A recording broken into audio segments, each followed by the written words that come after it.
안녕하세요. 홍성남 신부입니다. 오늘은 용서와 화해에 대해서 좀 말씀을 드릴까 합니다. 용서에 대해서는 제가 이미 60분 강의로 3번을 해드렸어요. 그 용서에 대해서는 그것을 참조하시기 바라고요. 오늘은 좀 작은 내용으로 용서와 화해가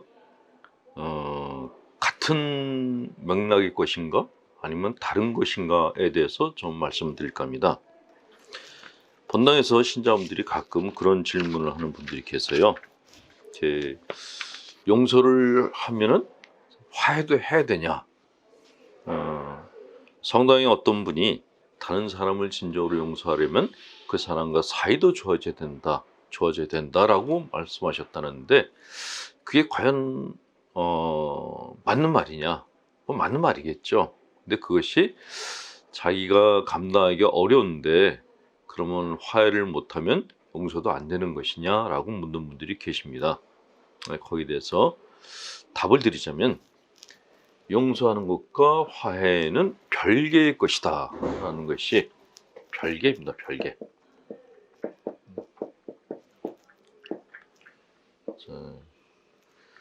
용서라고 하는 것은 내가 저 사람을 용서하지 않으면 내 인생의 짐이 돼요. 그래서 나의 편안함을 위해서 내 인생의 행복함을 위해서 그 짐을 덜기 위해서 하는 것이 용서입니다. 그래서 용서는 고육지책이다라고 얘기를 해요. 용서를 하는 것만도 쉽지 않은 일이다라는 것이죠. 그 용서를 산을 하나 넘는 것과 같다라고 이야기를 합니다. 화해는 뭐냐? 용서를 하고 난 다음에 용서한 산을 넘고 난 다음에 보니까 산이 또 하나가 보여요. 그게 화해입니다. 자, 이 화해라는 것은 용서는 별개의 것입니다. 내가 저 사람을 용서했으니까 찾아가서 내가 당신을 용서했어 라고 이야기하는 것, 이게 화해가 아니라는 것이죠. 화해라는 것은 지속적인 관계를 말합니다.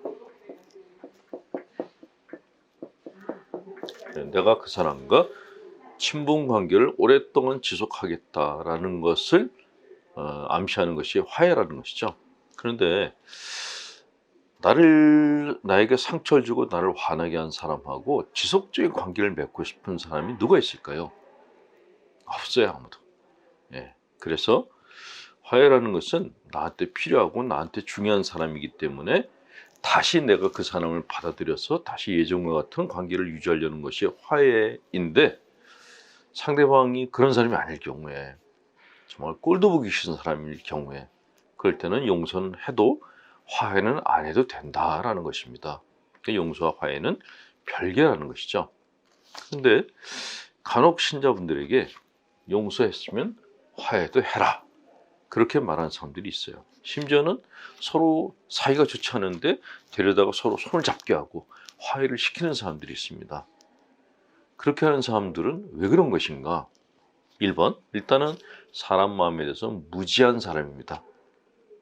그냥 내 마음이 좋은 대로 니들도 해야 돼 라고 정서적인 폭력을 가하는 사람들입니다.